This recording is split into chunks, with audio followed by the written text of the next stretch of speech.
Among the great modern artists is the Spanish painter Francisco Goya.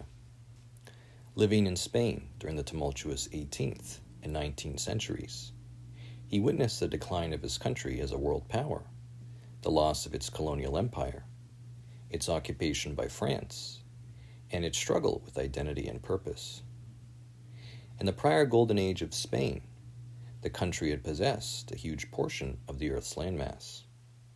Following the defeat of the Moors and the Reconquista, it became an empire, dominating the battlefields of Europe and America until its defeat in 1650.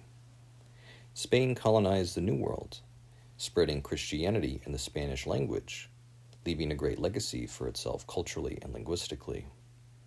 During this era, not Goya, but artists like El Greco and Diego Velázquez shaped the country's heritage.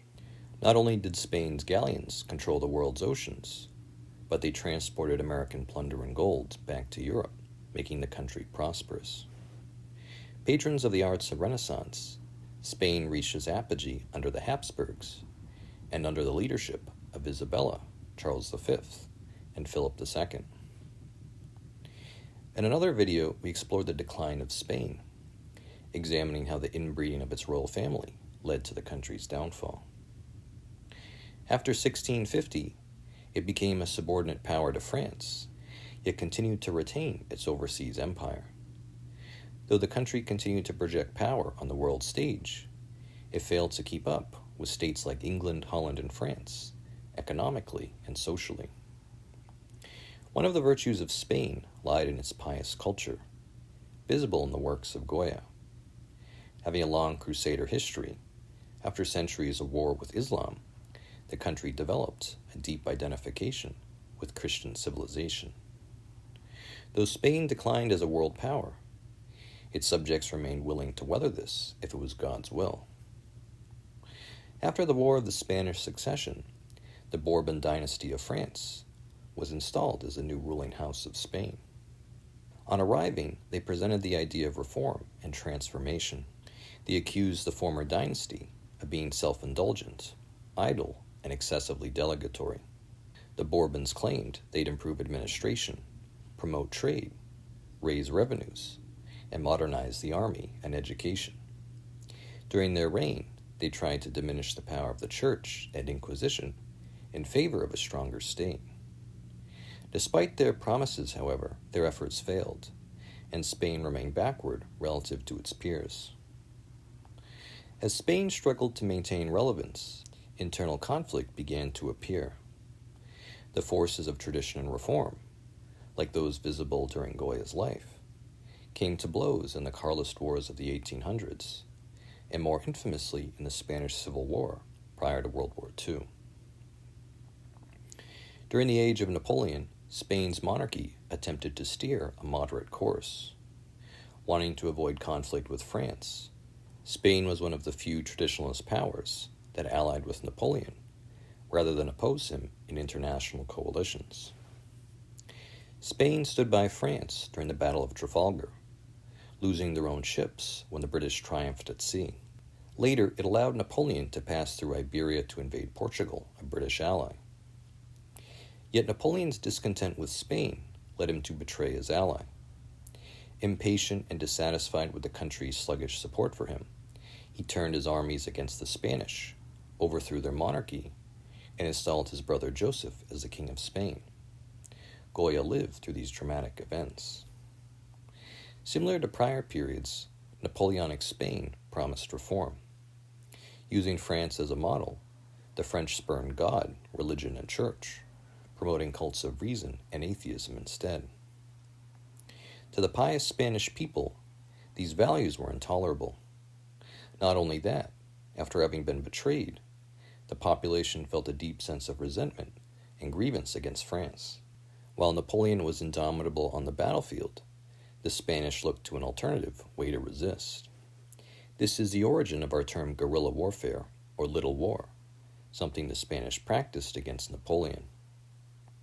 Rather than fight him on the battlefield directly, the Spanish would practice passive resistance, forcing the French to garrison and occupy Spain. When French soldiers passed through the countryside, especially in rural areas, the Spanish would appear and ambush them, then vanish amongst civilians to avoid punishment. As often happens in guerrilla wars, the occupying power struggles to maintain legitimacy, as after having soldiers slain by guerrillas, they take reprisals against the population. Goya himself depicted these massacres in his works. These caused formerly neutral people to become angry and join the resistance, feeding it and preventing the occupier from solidifying control. This helpless process results in more and more violence until the enemy withdraws, visible in conflicts like the American Revolution, the Vietnam War, and the American occupation of Afghanistan. Napoleon was ultimately defeated in two areas. First, due to his self-induced quagmire in Spain, and second, in his disastrous invasion of Russia, where he lost his Grande Armée to the winter. Goya lived in Spain through the French occupation, and many of his works show the trauma of that time. It's clear the violence and vanity of the conflict left a great psychic impact on his character, changing him into a cynic about the world. Milos Forman, the director of Amadeus, directed a film on Goya's life called Goya's Ghosts. The film stars Stellan Skarsgård as Goya, Javier Bardem as the priest's brother Lorenzo, and Natalie Portman as Inez, the daughter of a rich merchant. While the film is fictional, its aesthetic reflects the nature of Goya. Dark and muddled, it portrays the tone of the painter's art. Characterized by Goya's bleakness, it shows his view of human nature, the injury caused by the selfish, and the suffering of those who are socially forgotten. In the film, Javier Bardem plays the Spanish priest, Brother Lorenzo. He commissions Goya to make a painting of him. While sitting, he sees a portrait Goya made of Inez, an attractive woman of the upper class. He asks Goya who she is.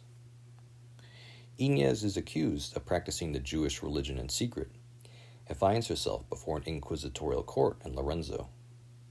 She is put under the question, a euphemism for torture. While under it, she confesses to heresy and is condemned, then is left naked and alone in prison. Lorenzo comes to meet with her and pray with her, and falsely promises he'll try to help her by passing word of her state onto her family. Inez's family, who are well off and care for her, advocate for her release. Though as conversos or Jewish converts to Catholicism, their loyalty is brought into question. Lorenzo comes to meet with them while Goya is their guest, and argues in favor of torture and extracting truth. The family discerns the clergyman's wicked nature, and demonstrate the falsehood of any statement made under the question. They bind and hang Lorenzo, and force him to sign a humiliating confession about himself. Inez's father then tries to bribe the church with a large donation, and Lorenzo gives him platitudes. He returns to Inez in the prison, sexually assaults and impregnates her.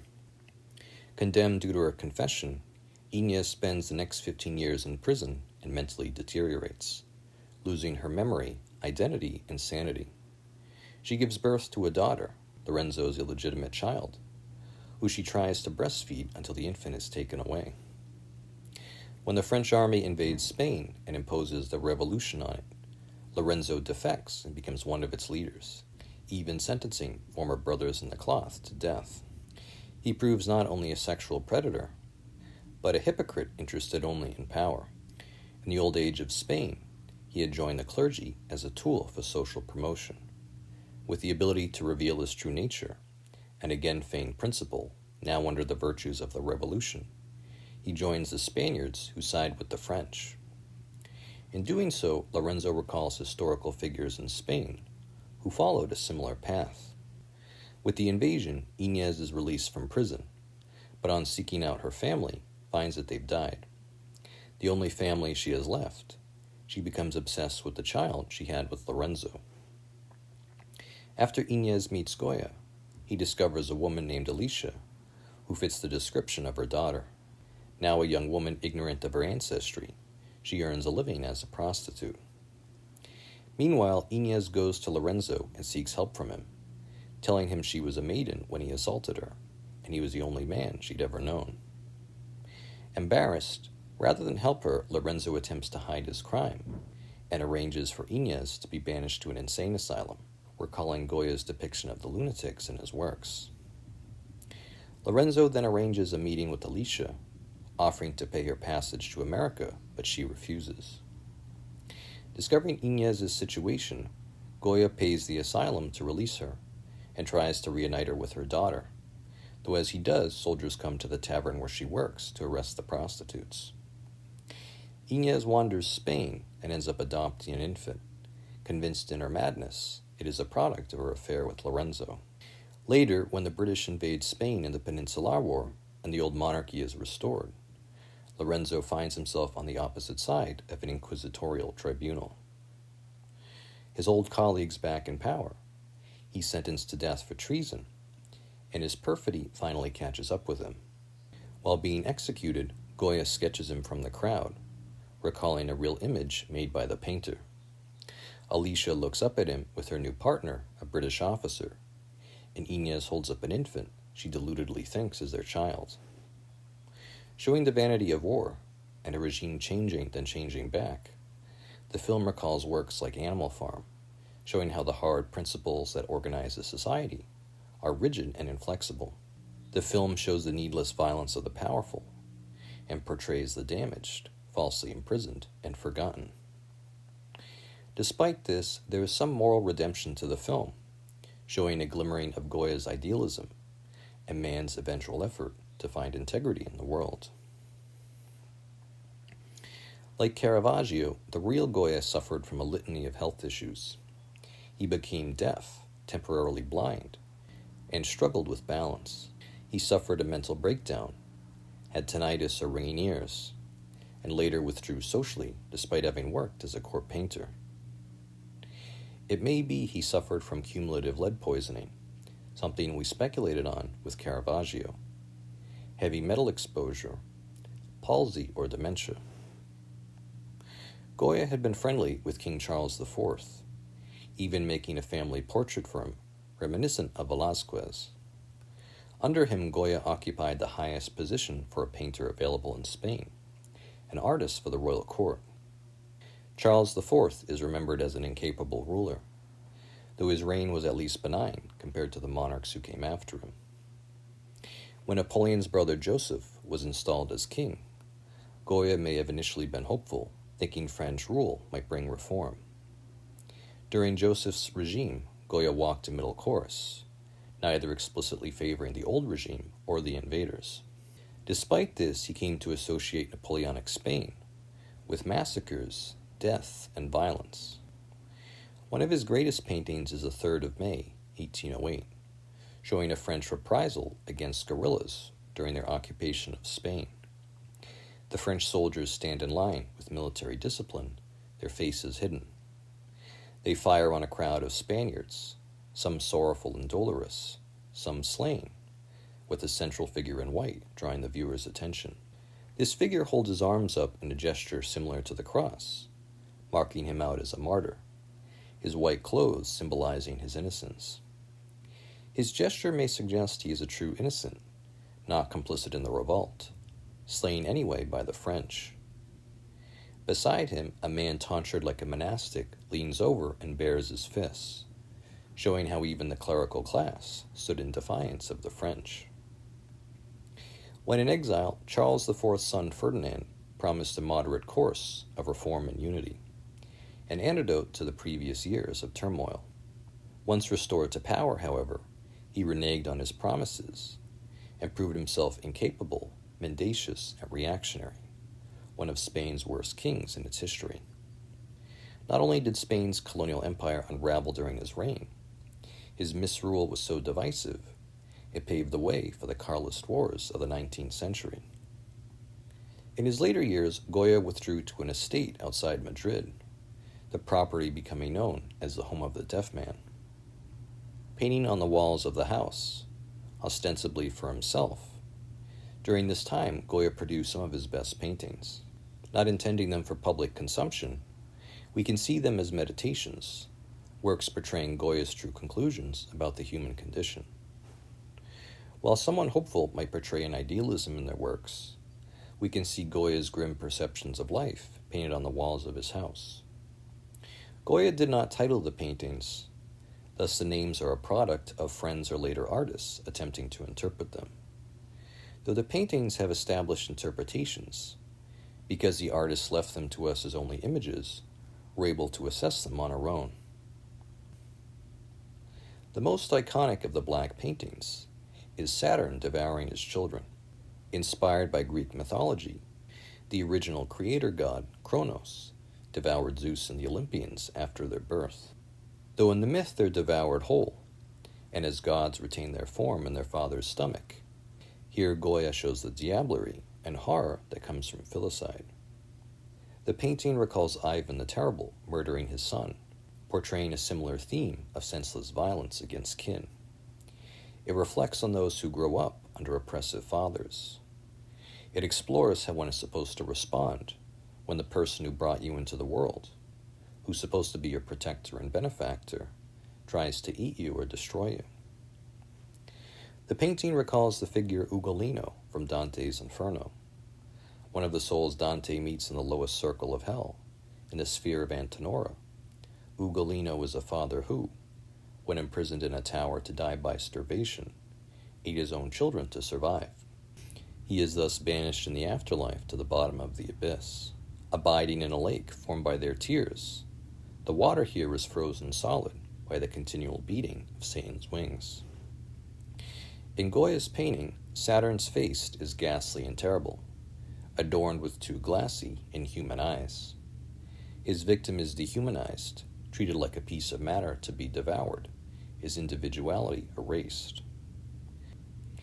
Beautiful, powerful, and subtle, Goya's portrait of the dog communicates the philosophy of Goya, with an existentialist theme.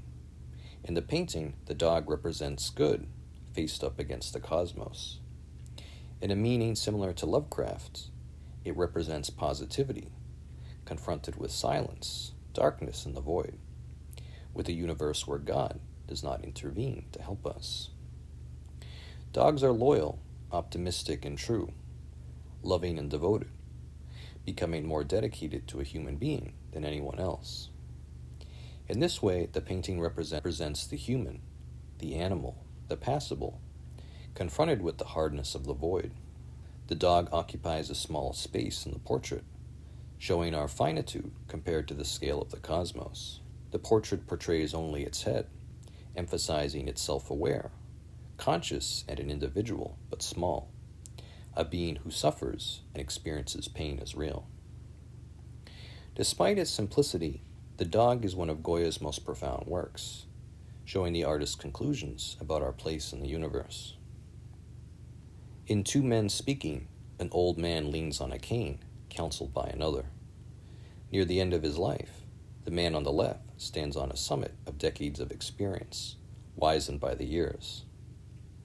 Though characterized as another man, the figure who counsels him and leans into his ear has a demoniacal appearance. Resembling a gargoyle or a ghoul, his bat-like ear and contorted face reflect an inner malevolence.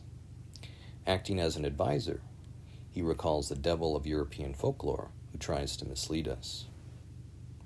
The evil counselor's mouth is agape in a sexual way, as though he gains pleasure from causing an individual to stumble. The painting suggests that even Goya, in old age, feels the burden of temptation, the lure to injure others for his benefit. This portrait of a group of men reading shows our search for knowledge in the universe. Reminiscent of Lovecraft, the work reflects man's fundamental state of ignorance and search for guidance. Immediately I think of the Bible, used by medieval Christians as an historical text and an explanation of our place in the world. There is a darkness to the portrait, suggesting the men are simply satisfying themselves with illusions. Most significant to me is the figure in the background who looks up, recalling portraits of more idealistic artists, like Da Vinci and Raphael, who drew John the Baptist and Plato pointing heavenward. The ages of the figures portray the universality of ignorance. The old man seeks knowledge also. The man in white may represent innocence, or a virtuous individual, suggesting men of quality are deceived too. This painting is believed to show the biblical figure Judith beheading an Assyrian general, a painting we observed elsewhere by Caravaggio. An old woman prays next to Judith, while the general is just out of the scene. A recurring theme in Goya's art is the redemptive power of women, so we see that here with an empowered Judith holding a sword.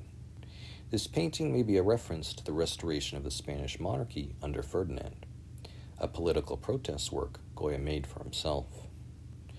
This portrait of the women laughing, with their distorted and demoniacal faces, reflects Goya's fascination with the occult. With ugly countenances, the figures are mocking or jeering, perhaps at the viewer of the painting. A pessimist, Goya shows how even the unfortunate spread more psychic injury to others. Another profound work, this portrait of two men fighting with cudgels, shows the psychology of Goya. In the background, Goya presents a beautiful scene from nature, using light to emphasize the excellence of the natural world. In Goya's characteristic style, however, he portrays man as the source of violence and harm. Despite being in the wilderness where there is nothing to fight over, the figures have descended into violence, beating each other like brutes with clubs, showing the nature of human beings. Finally, the figures may be knee-deep in mud, showing how they're mired in ignorance, or have spectral legs, suggesting the ghostly constancy of conflict. Another ghoulish Goya painting, similar to that of the old men. Here we see an old woman eating soup with another, this time an even more ghastly presence. The woman on the left has contorted figures like a witch or a hag, with a crooked nose and eccentric smile, and shares the same unnatural eyes observed in Goya's portrait of Saturn. The right figure, clearly skeletal, serves as a grim reminder of our mortality. Both figures gesture at the spoon with an ambiguous meaning, perhaps suggesting that Goya thinks the highest end of life is simply the sustenance of the body, denying a higher potential in us, a belief of other artists like Da Vinci and Dante. A painting of a pilgrimage like those popular in northern Spain, when rendered in Goya's style, there's something bleak and macabre about it. The figures are shrouded in shadow with disfigured faces. Their features recall the witches and hags of Goya's other paintings. The pilgrims carry a banner with the face of Christ on it, the one dull glimmering of color in their work, but it shows no detail, as though Goya felt there was no power in it. Worth noting is Goya had made a portrait of the same scene 30 years earlier, and this one showing themes of color, leisure, and enjoyment, the change in meaning reflecting the shift in Goya's personality. Overall, the painting seems to satirize or mock the pilgrims, viewing them as living in a dark and obscurantist ignorance, while the only light offered in the image is that provided by the natural world. Another demoniacal painting of Goya, The Witch's Sabbath, shows a group of female acolytes praying to the black goat of the devil. A woman in the corner plays an accordion, suggesting we should imagine a sinister music accompanying the visuals. As usual, the women have contorted, hideous faces. With its aesthetic, the painting suggests Goya had more faith in the occult and black magic than the divine and transcendental. If we review Goya's paintings, we see they reflect the artist's views of the world. While other artists, like those of the Renaissance, portray redemption, hope, and transcendence as themes, Goya's are dark, bleak, and fatalistic. His works show the impact of the war in Spain on his psychology, having witnessed massacre, mutilation, and sexual crime. His personal health issues likely also contributed to his cynicism. As an Enlightenment thinker, Goya views religion as obscurantist, a source of ignorance, illusion, and false comfort. At the same time, by portraying the enlightened French as massacrists, he denies the potential of their cause as well. Though a Spaniard, Goya seems to view his country's traditions, like the Inquisition and the Church, as sources of backwardness. If anything, he seems to believe more in the reality of black magic, as opposed to the power of its benign variants. Repeatedly, Goya is fixated on violence and its central role in human nature. He portrays the inhumanity of cruel fathers and the wretched states of those who are stigmatized and forgotten. The few positive works of Goya show hope in the feminine, the only antidote to man's evil we see frequently in the paintings. In all, Goya is one of the great artists of history. Not in the school of Da Vinci, Dante, or Victor Hugo. He is more thematically similar to figures like H.R. Giger or Lovecraft.